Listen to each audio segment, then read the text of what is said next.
Hey everyone, and welcome back to the channel. Have you ever heard of a USB Rubber Ducky? It sounds innocent, right? Like a bath toy? Well, don't let the name fool you. These tiny, unassuming USB devices are actually powerhouse tools that can unleash a flurry of commands on a computer in mere seconds, automating tasks, running scripts, and yes, even aiding in penetration testing. They're incredibly powerful, but they often come with a pretty hefty price tag. But what if I told you that for just a few bucks, seriously, just a few bucks, you could build your own version? One that's arguably more powerful, more flexible, and incredibly fun to experiment with? That's right, this little marvel, the Raspberry Pi Pico W, is what we're going to transform today. We're turning it into what many in the community affectionately call an Pico Ducky, your very own, customizable, and incredibly affordable HID, human interface device, attack and automation tool. Stick around, because this is going to be good. So, let's break it down. What is a Rubber Ducky, and why is the Pico W the perfect brain for it? Imagine this. You plug in what looks like a simple USB stick. But instead of a flash drive, your computer suddenly thinks it's a super fast keyboard typing out pre-programmed commands at lightning speed. This is the core concept of a Rubber Ducky. It's often used by cybersecurity pros for penetration testing, ethically of course, or by IT administrators to automate repetitive tasks across many computers. Now, why the Raspberry Pi Pico W specifically?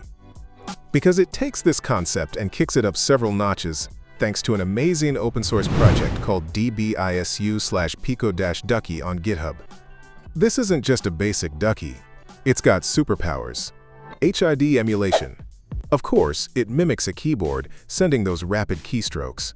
Wi-Fi hotspot. Here's where it gets cool. The Pico W actually creates its own Wi-Fi access point when plugged in. Web UI control.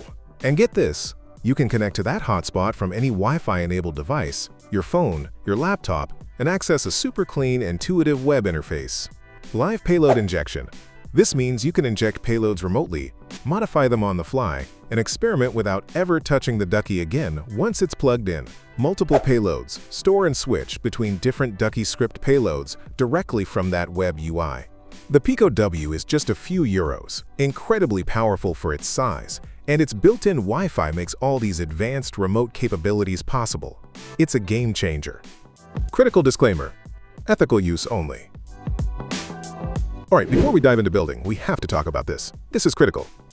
This entire video, every step, every demonstration, is for educational purposes only. We're exploring how these tools work so you can understand the underlying technology, appreciate the potential threats, and most importantly, learn how to defend against them. Using these types of tools on any system you don't explicitly own or don't have explicit written permission to test is illegal and can lead to severe legal consequences.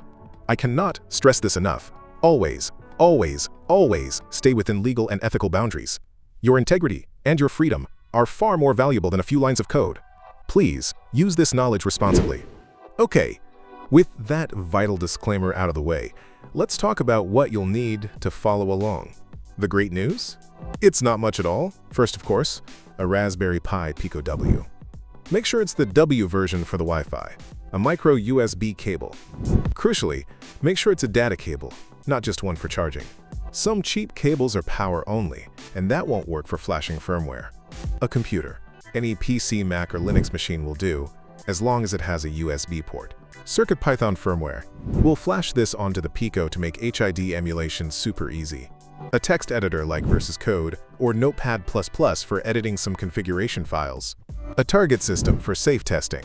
Please use an old laptop you own, a virtual machine, or even a friend's computer with their explicit permission for testing. Never test on production or unauthorized systems. And finally, a device with Wi-Fi, your smartphone or another laptop, to connect to and control your Pico W once it's set up. Got all that? Perfect. Let's get building. Alright, let's get our Pico W ready. This part involves a few steps, but it's very straightforward. Step 1.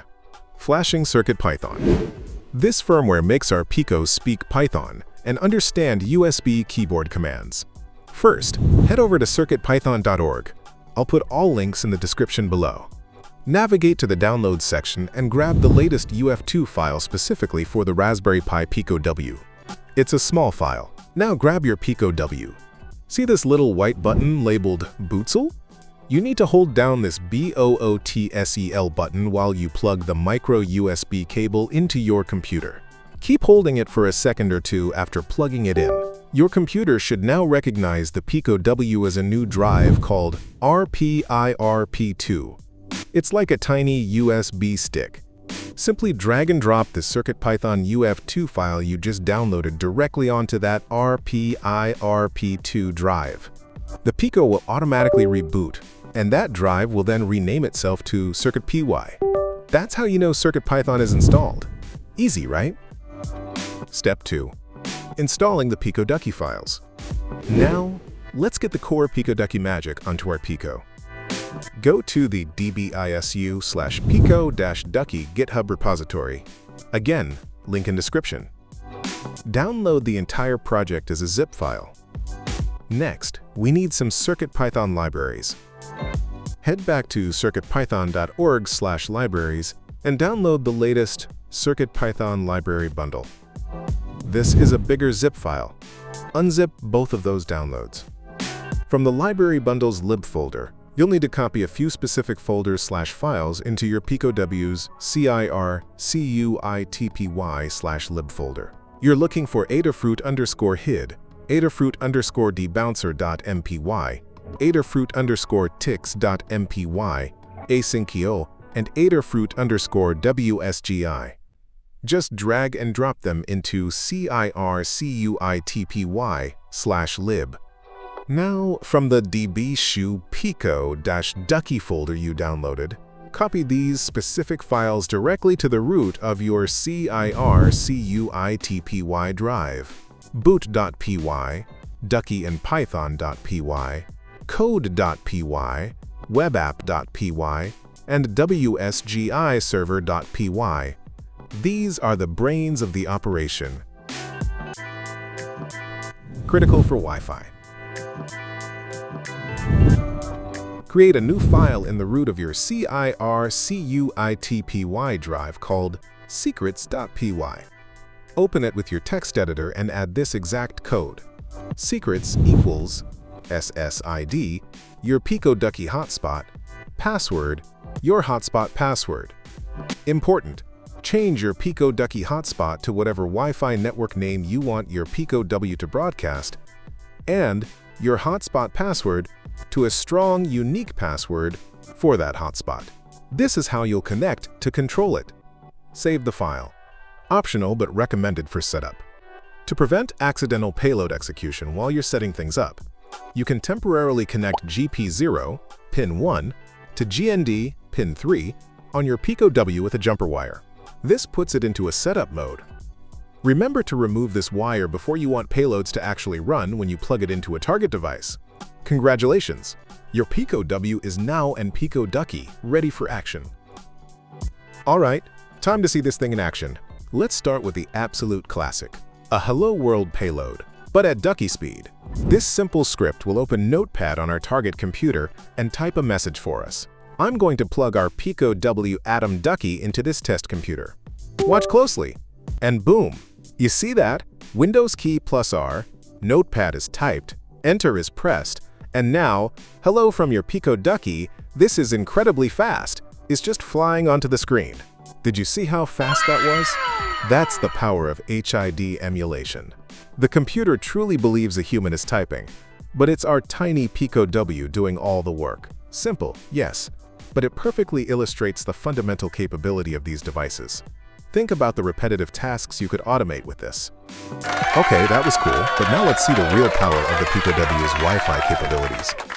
For this next demo, imagine a locked Android phone, conveniently plugged into our Pico W Ducky, maybe for charging. We're going to use our control phone to connect to the Ducky's Wi-Fi hotspot.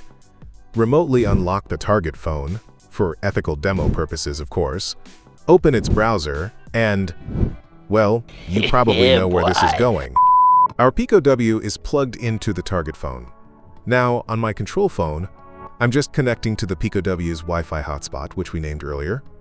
Once connected, I'll open my browser and navigate to 192.168.4.1. That's the Pico W's web interface. And look at this! A clean, intuitive web UI appears. I've preloaded a classic Rickroll payload here.